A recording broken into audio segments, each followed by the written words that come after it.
บักควายเอ้ยยามใดสิยกยามใดสิยก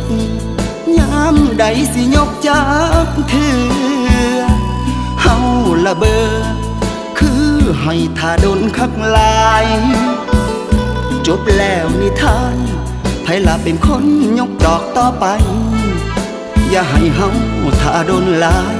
ย่านใจให้คือเครียดหน่อยอยู่นอย่านใจให้คือเครียดหน่อยอยู่นอเว้านัวหัวมวนกะส่วนกันเมื่อพา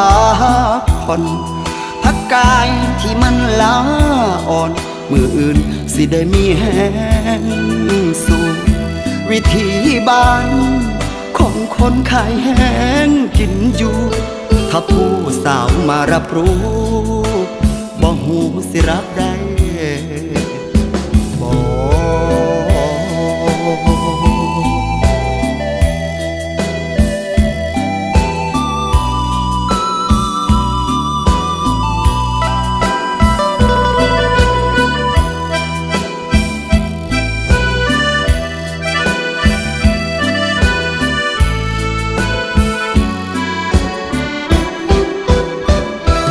บักควายเอ้